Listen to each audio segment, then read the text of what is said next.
비위 사실이 적발되고 그다음에 성추행을 해서 검사직을 내려놨던 파면당한 거죠.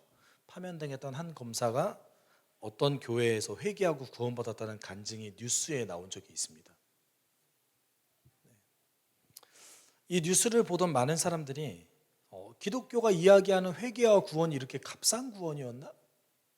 라는 생각을 하게 됐어요.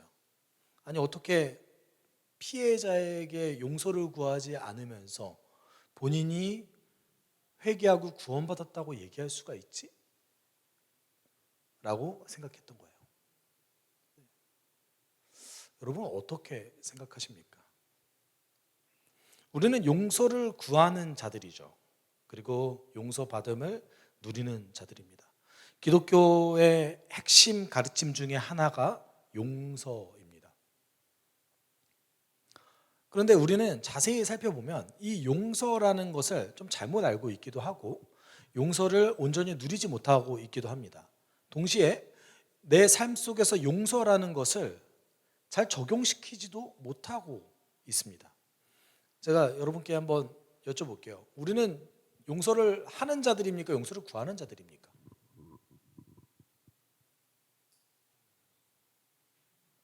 둘 다겠죠?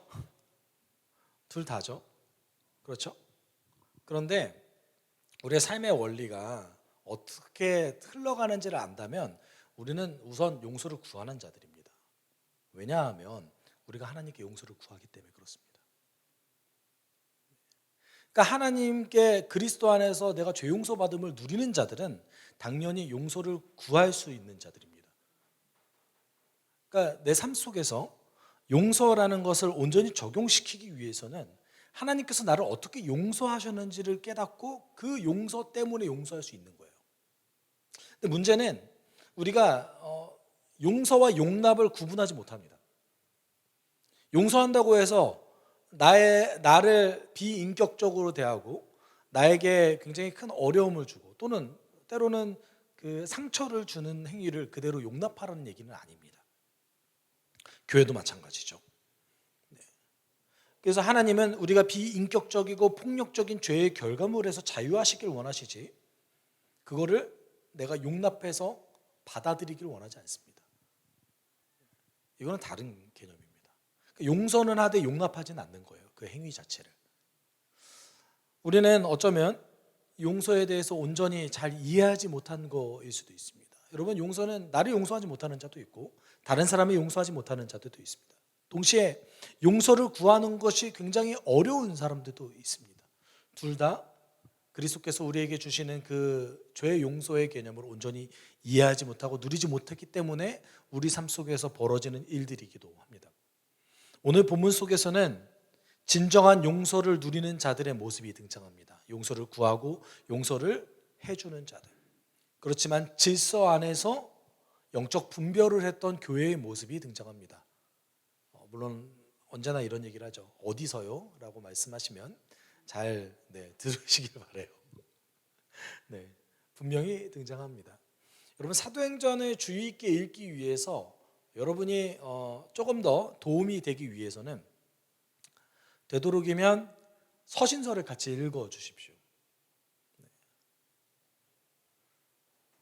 바울 서신을 잘 따라가시다 보면 사도행전에 이때가 어느 서신서와 관련되어 있구나 라는 것을 이제 보시면은 더 도움이 되실 겁니다. 제가 말씀 가운데 아마 그쯤에 인용을 많이 하는 서신서가 그와 관련된 서신서일 겁니다.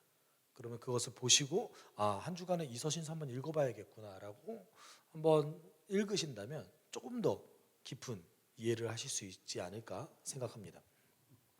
그래서 우리는 오늘 본문 속에서 우리가 생각하는 용서를 구하고 용서를 하는 부분에 있어서 우리가 갖고 있는 오해를 조금 수정하고 하나님께서 우리에게 주시는 용서를 개인의 삶에서 적용할 수 있도록 좀 고민하는 시간을 좀 가졌으면 좋겠습니다.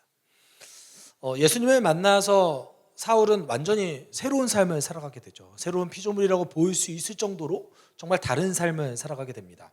최선을 다해서 복음을 전했고 그 복음 때문에 위험에 처하게 됩니다.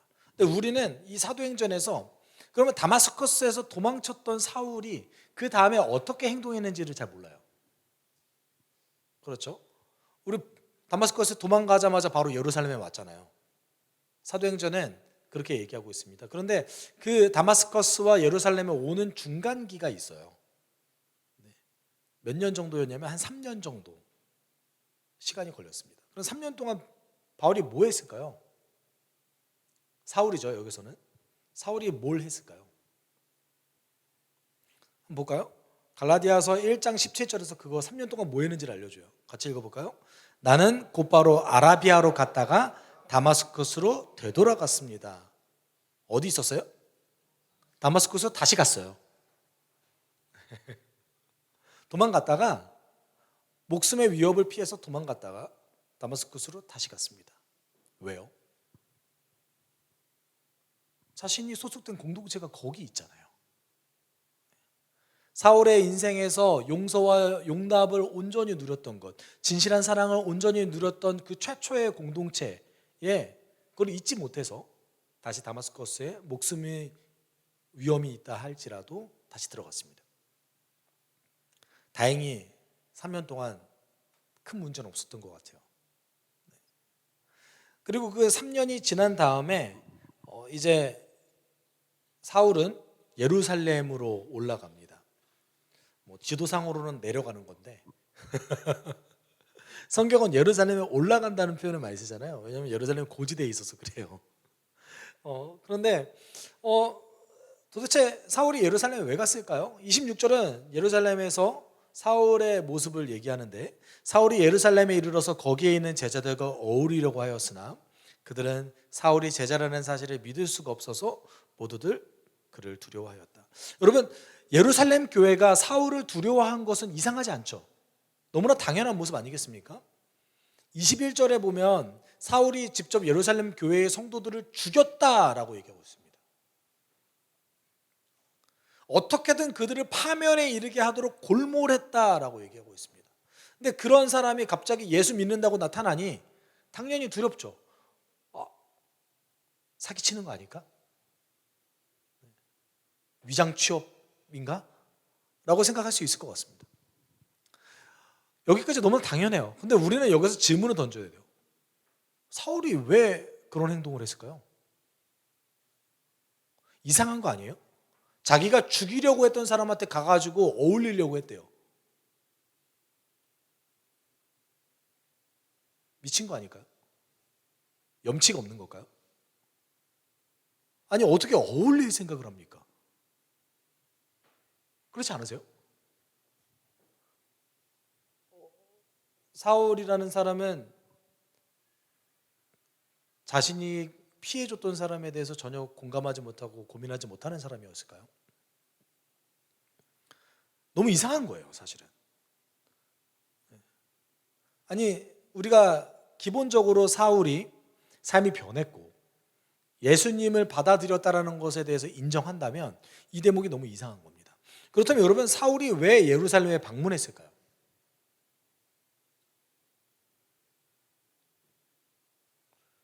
심지어 사울이 이때 예루살렘에 얼마나 있었을까요? 한 달? 두 달? 아니요, 딱 보름 있었습니다. 그 사울은 원래 예루살렘에 살던 사람이 아니었고 예루살렘이 자신의 어떤 그 삶의 주거지가 아니었어요. 그렇기 때문에 그냥 방문한 거예요, 방문. 근데 거기에는 자신이 죽이려고 했던 그 성도들이 그대로 신앙생활을 하고 있습니다. 거기 왜 방문했을까요? 혼나려고? 여러분, 사울은 예루살렘에 방문한 이유가 사도로서 인정받기 위해서 간 겁니다. 왜요? 사울이 사도로서 부름받았기 때문에 예루살렘을 간 거예요. 사울은 회심했죠. 회심했을 때 사울에게는 역할이 있었습니다. 갈라디아서 1장 15절 16절에 사울의 역할에 대해서 나오는데 나를 모태로부터 따로 세우시고 은혜로 불러주신 하나님께서 그 아들을 이방 사람에게 전하게 하시려고 그를 나에게 기꺼이 나타내 보이셨습니다. 사울에게 주어졌던 하나님의 그 사명, 부르심은 어디에 있었냐면 이방 사람들에게 하나님을 전하는 것, 특별히 하나님의 아들이신 그리스도를 전하는 것이 사울의 목적이었습니다. 근데 단지 이방 사람들에게 복음을 전하는 것이라면 사울이 아니어도 괜찮습니다. 우리는 사도행전 8장에서 빌립이 사마리아 사람들과 에디오피아 내시에게 복음을 전했다는 것을 이미 알고 있습니다. 누군가는 이미 이방 사람들에게 복음을 전하기 시작했어요. 그 대표적인 인물 중에 한 명이 빌립이었습니다.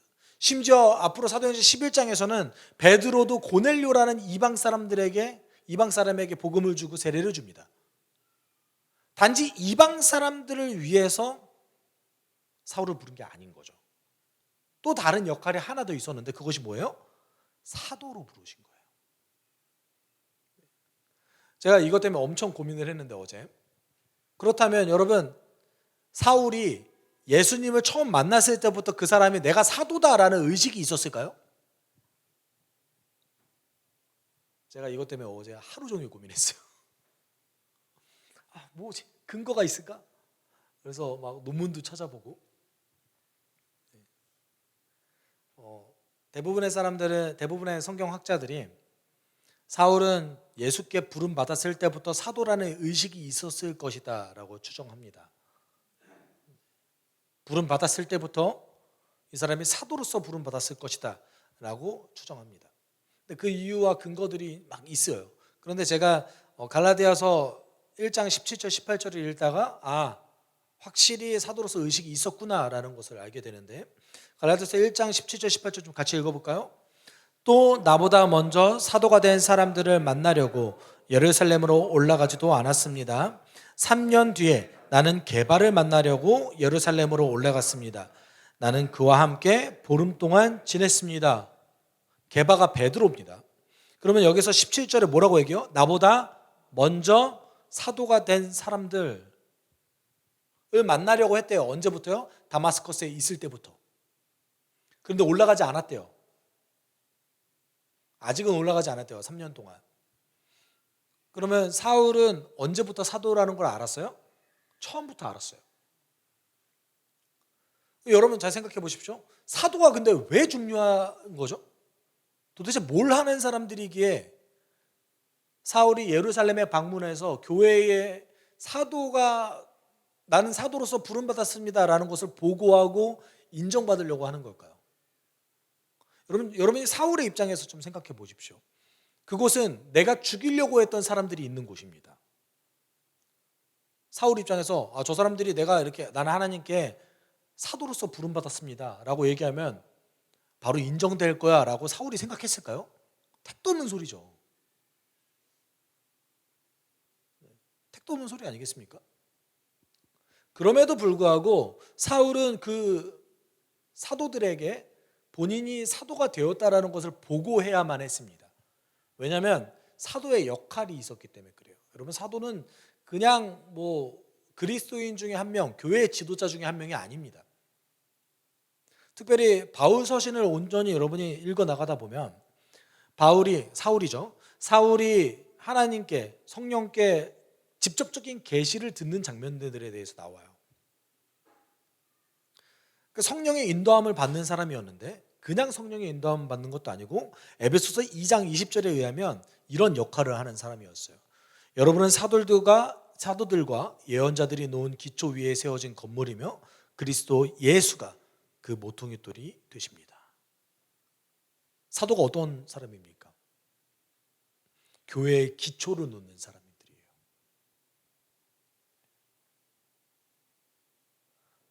우리가 추상적으로 얘기하지만 사도들은 교회를 세우고 그 교회에 향한 가르침을 내리며 예수 그리스도의 그 가르침과 핵심 진리를 성령의 인도함을 받아서 이 삶 속에서 적용할 수 있게 풀어냈던 사람들입니다.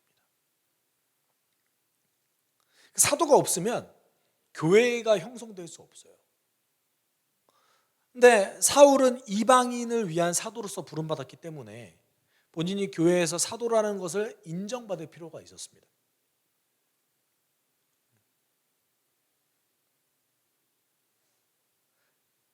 근데 여러분, 사울이 예루살렘에 와서 15일 동안 베드로와 함께 지냈죠. 그리고 제자들을 만났습니다. 여기서 제자들은 사도들이 아니라 교회 교인들을 얘기해요. 사도는 베드로와 그다음에 당시에 야고보는 사도가 아니었는데 예수님의 동생 야고보입니다. 예수님의 동생 야고보만 만났다라고 얘기하고 있습니다. 그러면 사울이 본인이 보고한 거죠. 사도가 되기 위해서, 사도로서 인정받기 위해서 보고한 건데 그 사울의 시도가 성공했을까요? 실패했을까요? 교회가 이 사람이 사도라는 것을 인정했을까요? 안 했을까요? 여러분 같으면 어떠실 것 같으세요? 우리의 입장이 좀 돼볼까요? 누군가가 우리 교회 숲속교회를 너무나 괴롭혀요. 그리고 누군가가 우리 숲속교회 한 분을 돌아가시게 했어요. 근데 갑자기 성령 받아서 내가 사도가 되었어요. 교회 지도자가 됐어요. 라고 보고한다면 여러분 어떻게 받아들이실래요? 교회 안에 그들의 가족들이 있습니다. 그 피해자들이 아직 생생하게 살아있는데 갑자기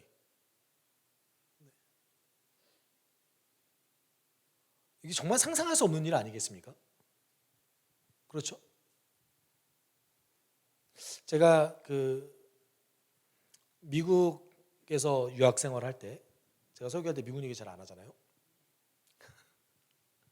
미국에서 유학 생활할 때 이와 비슷한 일들이 벌어지는 교회들이 종종 있는데 특별히 이제 필라델피아의 5번가가 굉장히 흑인 우범 지역으로 유명합니다.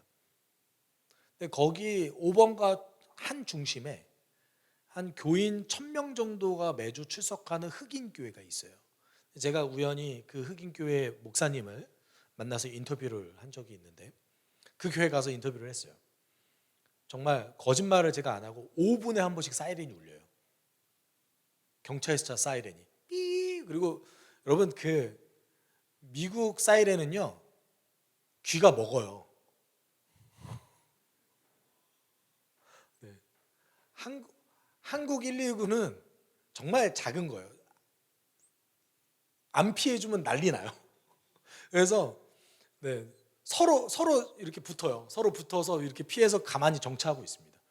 저 멀리서부터 소리가 들리면 무조건 정차하고 있어요.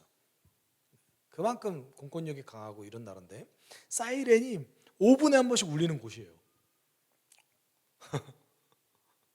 그곳에서 이제 제가 이제 인터뷰를 했는데 그 교회의 가장 큰 문제 중에 하나가 뭐냐면 이웃과 이웃 사이에 살인 사건들이 많이 일어난다는 거였어요.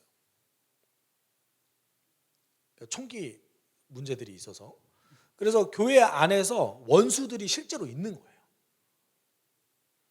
옆집 살았는데 그 옆집에 있는 형이 내 동생을 쏴서 죽였다든지 이런 일들이 그 교회 내에서 정말 많이 벌어지는 거예요. 그리고 아주 수시로.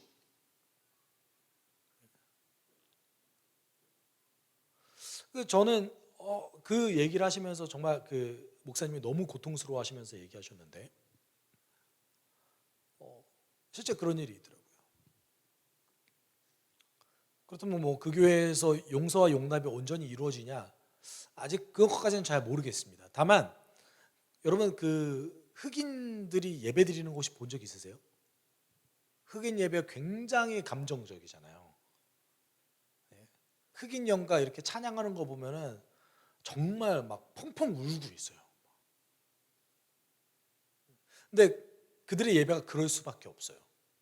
그렇게 승화시키지 않고서는 버텨낼 수 없는 것이죠. 그렇게 감정적일 수밖에 없습니다. 그거를 한 주간에 풀어내지 않고서는 내 이웃을 볼 수가 없는 거예요. 실제도 뭐 그런 교회들이 있다라는 것이죠. 흑인 교회가 그런 경우가 굉장히 많습니다. 그런데 오늘 본문 속에서 얘기했던 사울도 비슷한 케이스죠. 그럼 사울도 본인이 제대로 인정받지 못할 거를 알았는데도 불구하고 왜 굳이 사도로 인정받아야 됐을까요? 아까도 말씀드렸듯이 오늘 본문 속에서 사울은 반드시 인정받아야 되는데 그 이유는 무엇이었냐면 이방인을 위한 교회를 세우기 위해서였기 때문이에요. 또 한 가지는 사도로서의 권위가 필요했습니다. 권위가 있었어야 됐어요. 그래서 이 사람이 하나님으로부터 부름받았다라는 권위가 성도들로부터 인정돼야지만 이 사람이 뭔 말을 하더라도 들을 거 아닙니까? 여러분, 우리가 솔직히 말해서 우리의 신앙생활은 때때로는 목회자와 성도 간의 신뢰관계에서 비롯되지 않습니까?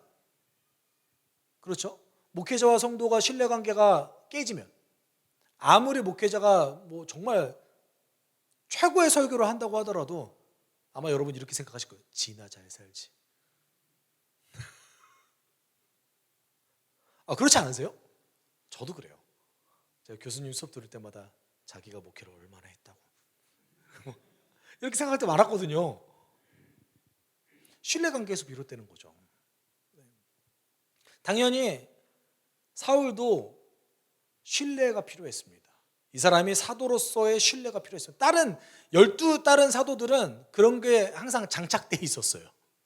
왜냐하면 예수님의 제자들이었고 예수님이 세우셨던, 예수님이 머리 되었던 이 교회가 시작될 때부터 같이 있었던 사람들이었기 때문에, 아주 깊은 교제를 나눴던 사람들이었기 때문에 사도들에 대한 권위, 심지어 사울이 뭐라고 표현하냐면 야고보와 베드로와 요한을 하늘처럼 여겼다라고 얘기하고 있습니다. 그 정도로 권위가 있었어요. 그리고 두 번째는, 예루살렘을 정말 방문했던 두 번째 이유 중에 하나는 본인이 예수님에 대한 지식이 온전하지가 않아요. 그래서 예수님의 제자들로부터, 사도들로부터 예수님에 대한 지식을 채워야만 했습니다. 예수님이 어떤 삶을 사셨고 어떤 가르침을 내려주셨고 그리고 그 가르침이 구약 성경과 어떻게 연결되는지를 사울은 알아야만 했습니다. 그래서 베드로와 15일이라는 시간을 같이 보낸 거예요. 그 시간 동안에 사울이 뭐 했겠어요? 예수님의 수제자였던 베드로로부터 예수님이 어떤 분이셨는지를 아주 세세하게 들었던 거예요. 그런데 사울은 결과적으로 말하면 사도로서 인정받지 못했습니다. 근데 여러분, 이게 당연한 거예요. 사도들이 사울의 말을 거절하지는 않았어요. 그리고 사울이 직접 예수님을 만나서 회심했다는 것까지 확인했습니다. 그런데 어떻게 했냐면 검증했어요. 이게 교회가 하는 방법인 거죠. 사도들은 영적 검증을 하기 시작했습니다. 이제 그거를 좀 더 자세하게 뒤에 풀어볼게요. 어쨌든 그의 시도는 실패했지만 베드로가 이 사실을 아는 것만으로 해도 나쁘지 않은 결과였습니다. 근데 중요한 것은 예루살렘 교회와 사도 사울 간의 관계가 또 중요한 문제였어요. 그거를 도와줬던 사람이 한 명 등장하죠. 그것이 바나바였습니다. 좀 같이 읽어볼까요? 그러나 바나바는 사울을 맞아들여 사도들에게로 데려가서 사울이 길에서 주님을 본 일과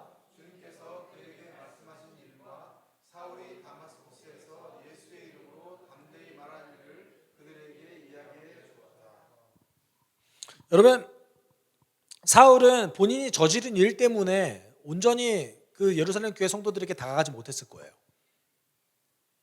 당연한 거죠. 근데 그를 도와줬던 사람이 한 명 등장하는데 그가 누구예요? 바나바였습니다. 여러분, 바나바라는 사람은 그 예루살렘 교회에서 굉장히 좋은 리더십을 가지고 있었던 사람이었습니다. 그 후에 사울을 또 사역으로 인도하는 사람도 역시 바나바였어요. 그런데 바나바가 어떤 사람이었어요? 사도행전 4장 36절 37절을 보면 이렇게 얘기하죠. 키프로스 태생으로 레위 사람이요 사도들에게서 바나바 곧 위로의 아들이라는 뜻의 별명을 받은 요셉이 자기가 가지고 있는 밭을 팔아서 그 돈을 가져다가 사도들의 발 앞에 놓았다라고 얘기하고 있습니다. 보시면 키프로스라는 것이 섬이거든요. 예루살렘 바깥에서 태어났는데 지금 현재 예루살렘에 거주하고 있는 자입니다. 그런데 그 원래 이름이 뭐예요? 요셉이에요. 바나바는 뭐죠? 별명입니다. 잘 생각해 보시면 이 바나바라는 사람이 어떤 인물이었는지 여기서 보이는 거죠. 이 사람의 성품이 얼마나 좋았으면, 그리고 힘든 사람들을 얼마나 위로하고 다녔으면 사도가 직접 이 사람에게 위로의 아들이라는 별명을 지어줬겠어요. 그뿐만 아니라 이 사람은 재산도 풍부하게 있었습니다. 마가 요한의 삼촌이기도 했고요. 그리고 예루살렘 근처에 밭이 있었죠. 그 밭을 팔아다가 교회를 위해서 내어놓기도 했던 사람이었습니다. 이 사람의 도움으로 사울은 이제 예루살렘 교회에서 받아들여지게 되었습니다. 하루 만에 이렇게 됐겠어요? 아마도 예루살렘에 거주하는 내내 바나바가 도움을 줬을 것 같습니다. 어쨌든 처음에 그 베드로에게 데려갔던 사람이 바나바인 거죠. 그래서 28절에 이렇게 얘기하죠. 그래서 사울은 제자들과 함께 지내면서 예루살렘을 자유로 드나들며 주님의 이름으로 담대하게 말했다라고 얘기하고 있습니다. 제자들과 어떻게 됐대요? 이제 함께 지내기 시작했습니다. 네. 바나바라는 사람을 통해서 이 사울이 어떻게 됐다는 거예요? 이제 용서받았다는 거예요. 어떻게 이게 가능했을까요? 단지 용서만 하지 않았습니다. 갈라디아서 1장 24절에 보면 예루살렘 교회에 있는 사람들이 사울을 보고 어떻게 생각했냐면 이렇게 생각했어요. 같이 읽어볼까요? 그래서 그들은 나를 두고 하나님께 줄곧 영광을 돌렸습니다 라고 얘기합니다. 그냥 용서한 게 아니라 어떻게 했대요? 우리를 죽이려고 했던 저 사람이 예수 믿고 구원받았다는 그 사실에 하나님께 영광 돌렸대요.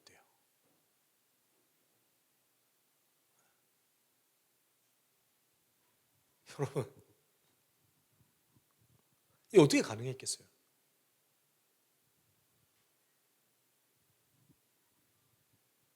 어떻게 가능했겠어요?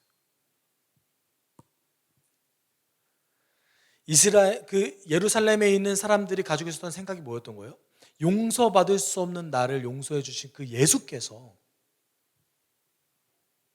우리를 죽이려고 했던 저 사람조차 구원해 주셨으니 얼마나 위대하신 분입니까? 이렇게 영광 돌린 거예요. 물론 그렇다고 해서 사울이 밉지 않다 이런 건 아닐 것 같아요. 사울과의 관계가 어려웠겠죠. 갑자기 이 사람이 사랑스러웠겠어요? 이런 말도 안 되는 일이 벌어지진 않죠. 그럼에도 불구하고 하나님이 정말 일하고 계신다는 것을 납득한 거죠. 왜냐하면 예루살렘 교회 사람들은 이미 한 번 더 그런 경험을 갖고 있어요. 예수님 옆에 달려있던 그 강도가 예수님 믿는 장면을 봤거든요. 저렇게 극악한 죄인조차 용서하시는 우리 예수께서 우리에게 위협했던 그 사울조차 용서하셨구나. 그러면 우리도 용서해야지. 근데 우리는 한 가지 질문이 있습니다. 그것이 무엇이냐면 이렇게 쉽게 용서해도 되는 겁니까? 그렇지 않아요? 이렇게 쉽게 용서해도 되는 겁니까? 네. 그동안 우리는 아주 지극히 상식적이지만 놓치고 있는 것들을 하나 발견할 수 있는데 뭐냐면 사도들과 사울이 보였던 지극히 상식적인 태도를 우리가 잘 언급하지 않아요.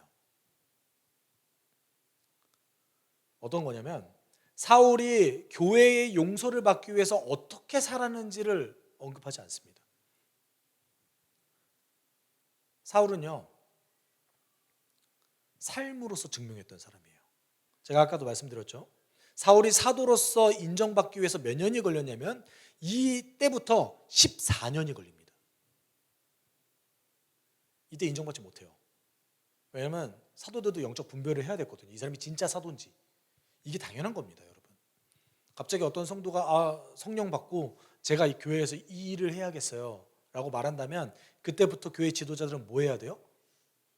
검증해야죠. 교회는 당연히 이렇게 해야 되는 거 아닙니까? 아주 지극히 상식적인 일을 한 거예요. 그만큼 중요한 일이니까요. 주의 일을 한다는 것이. 하물며 사도는 어떻겠어요?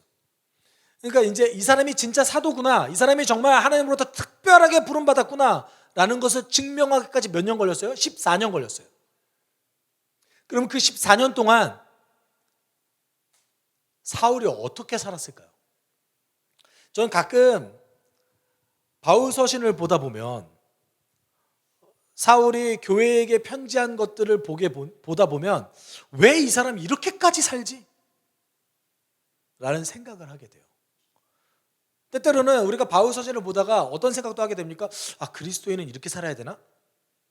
그래서 좀 약간 마음속으로 난 못할 것 같은데? 라고 포기하는 마음이 들지 않으세요?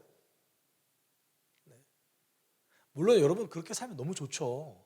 근데 사울이 왜 이렇게 살았는지에 대한 어떤 마음속의 그 중심에 있는 어떤 생각을 읽어내지 못하면 우리는 그거를 이제 문자적으로 접근할 수밖에 없는 거죠.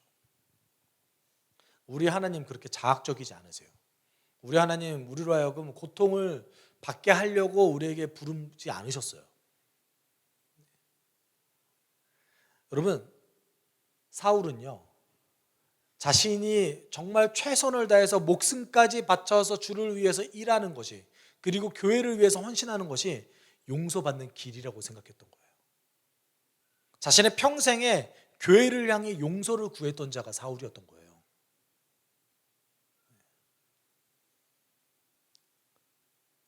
여러분, 고린도후서 5장 26절에서 28절까지 그래서 사울의 그 삶의 여정 속에서 있었던 고통에 대해서 이렇게 얘기하고 있어요. 자주 여행하는 동안에는 강물의 위협과 강도의 위협과 동족의 위협과 이방 사람의 위험과 도시의 위험과 광야의 위험과 바다의 위험과 거짓 형제의 위험을 당했습니다. 수고와 고역에 시달리고 여러 번 밤을 지새우고 줄이고 목마르고 여러 번 굶고 추위에 떨고 헐벗었습니다. 이뿐만 아니죠. 그 밖의 것은 제쳐놓고라서라도, 내가 육체적인 고통을 다 제쳐놓고라도 나를 가장 고통스럽게 하는 게 뭐래요? 모든 교회를 염려하는 염려가 날마다 내 마음을 누르고 있습니다.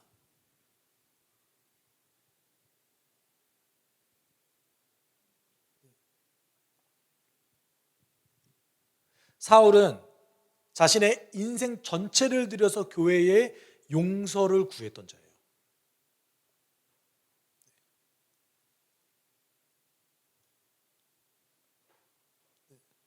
근데 여러분, 놀라운 사실은 뭐냐면 사울이 이렇게 용서를 계속 구하고 내가 씻지 못할 죄를 교회에 저질렀다는 것에 대해서 계속 인정함에도 불구하고 자신이 겪은 그 고통을 하나님께서 주신 면류관이라고 인정했다는 것이 더 놀라운 사실입니다. 원래 보통 그렇게 난 죄인이야, 나는 씻을 수 없는 죄를 지어서 그러면은 자존감이 무너지죠. 자신을 용납하지 못하죠. 자기 자신을 용서하지 못합니다. 그런데 그럼에도 불구하고 사울은 어떤 사람이었어요? 그리스도께서 주신 용서를 충만하게 누렸던 사람이에요. 그래서 내가 그 용서를 구하는 행위 자체가 주께서 나에게 주신 면류관이라고 인정할 정도로 승화시켰던 사람이기도 합니다. 여러분, 용서는 어떻게 구하는 거예요? 이렇게 구하는 거예요. 우리가 사랑도 이렇게 얘기하잖아요. 말로만 사랑하지 말고 행함과 진실함으로 사랑하라고 그러지 않습니까? 용서 어떻게 구하는 거예요? 말로도 충분히 해야 되죠. 그런데 행함으로도 구해야 되는 겁니다. 사울은 인생을 들여서 그걸 했던 사람입니다. 그러면 오늘 본문 속에서는 용서를 구하는 자와 용서를 하는 자가 동시에 등장하는 것이죠.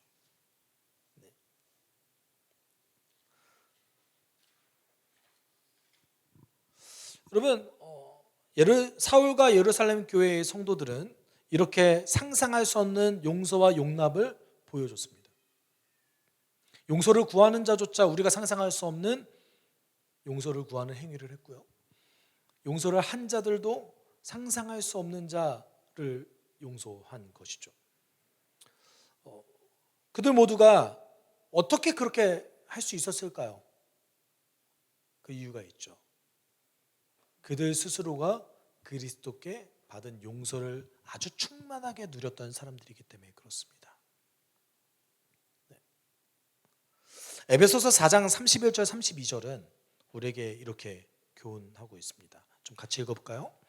모든 악독과 걱정과 분노와 소란과 욕설은 모든 악의와 함께 내버리십시오. 서로 친절히 대하며 불쌍히 여기며 하나님께 그리스도 안에서 여러분을 용서하신 것 같이 서로 용서하십시오. 여러분, 용서의 문제는 감정의 문제가 아닙니다. 그리스도의 명령입니다. 근데 왜 그렇게 명령하셨을까요? 저 사람이 불쌍해서요? 아니요. 우리를 위해서 그렇게 명령하셨습니다. 용서하지 못한다는 것은 그 사람에게 아직 사로잡혀서 자유하지 못한다는 말이기도 하기 때문에 그렇습니다. 물론 우리가 억지로 용서하라고 누군가에게 요구할 수는 없습니다. 그러나 그리스도는 하실 수 있습니다. 왜냐하면 그가 우리를 용서하셨기 때문입니다. 우리는 때때로 그리스도께 우리가 충만히 용서받았다는 것을 누리지 못할 때가 많습니다. 그 이유는 무엇이냐면 우리가 죄인이라는 것을 온전히 인식하지 못할 때가 많기 때문에 그래요. 우리 안에 있는 썩어 빠진 수많은 자기 중심성, 내가 나만을 위해서 살려고 하는 것들, 내 마음속에서 불쑥불쑥 튀어나오는 수많은 욕망들, 여러분, 그것 때문에 누가 돌아가셨어요? 예수께서 죽으셨습니다. 예수는 유대인들이 십자가에 못 박은 것이 아니라 내가 가지고 있는 죄의 뿌리가 예수를 십자가에 못 박았다라는 그 인식을 우리는 가지고 있어야 됩니다. 그것을 위해서 예수께서 오셨습니다. 그리고 우리를 용서하셨고 우리를 용납하셨습니다. 이것을 온전히 누리는 자는 당연히 용서를 구할 수 있고 용서할 수 있는 자들입니다. 그렇게 할수록 우리가 더 그리스도 안에서 충만해지기 때문에 그렇습니다. 사랑하는 여러분,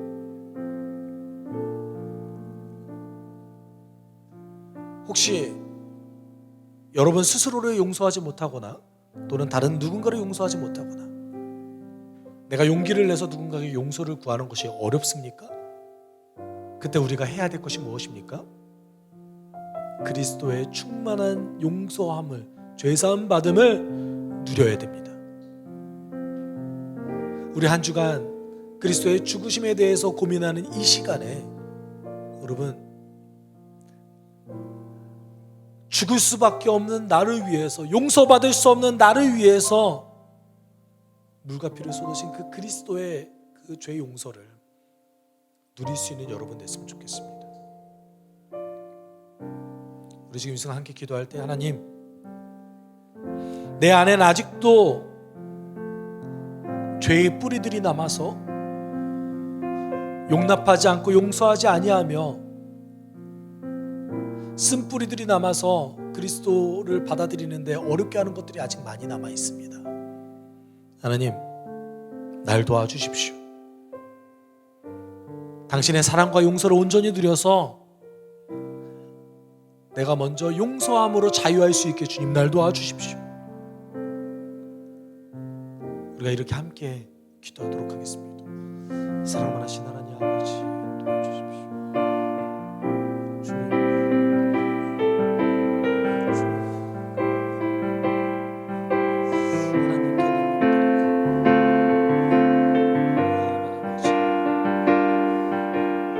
내가 죽었습니다. 예수 그리스도를 내가 십자가에 못 박았습니다. 하나님, 씻을 수 없는 죄를 지었다고 하나님, 죄 안에 거하는 나, 아직도 슬픔이가 남아서 나 중심적으로 살아가려고 하는 나, 내 마음속에 불쑥불쑥 튀어나오는 하나님을 거절하고 하나님과 멀리 떨어져 살고자 하는 나,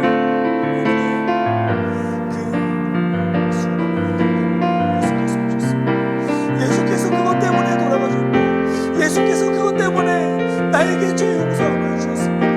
하나님과 절대 가까이 갈 수 없는 나를 위해서, 하나님과 거절되었던 나를 위해서 하나님이 나를 주셨습니다. 하나님, 나를 주십시오. 주님, 나를 주십시오. 주님, 우리 가운데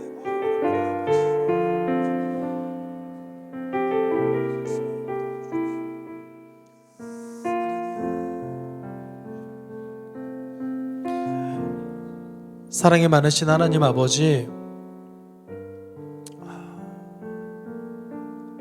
우리는 살아가다 보면 우리 안에 있는 더러운 죄의 뿌리들을 발견하게 됩니다. 예수 그리스도께서 우리의 주인이심에도 불구하고 그의 주인됨을 거절해서 예배드리기 싫어하며 주의 뜻대로 살아가기를 거절하는 우리의 모습들을 항상 우리는 발견합니다. 주님, 그것을 위해서 당신께서 오셨다라는 것을 우리가 인정하고 받아들여오니 당신께서 주시는 그 죄사함의 용서를 우리가 날마다 누리며 기뻐할 수 있게 주님 도와주십시오. 내 죄를 당신께 고백할 때라도 그 죄 용서의 기쁨으로 살아갈 수 있게 주님 도와주십시오. 하나님, 그 용서를 온전히 누리며 내가 용서할 수 없는 자들, 내가 용납할 수 없는 자들, 나를 지금 이 순간에도 괴롭게 하는 자들을 내 마음속에서 용서함으로 자유할 수 있게 주님 인도해 주십시오. 한 주간에 그 은혜를 누리길 원합니다. 우리를 인도해 주십시오. 모든 것에 감사를 드리며 거룩하신 예수 그리스도의 이름으로 기도드립니다. 아멘. 주 예수 그리스도의 은혜와 하나님의 사랑과 성령의 교통하심이 그리스도 안에서 죄사함 받은 그 용서를 누리는 성도로서 용서를 구하고 용서하는 삶을 살기를 원하는 숲속교회 성도들 위해 함께 있을지어다. 아멘.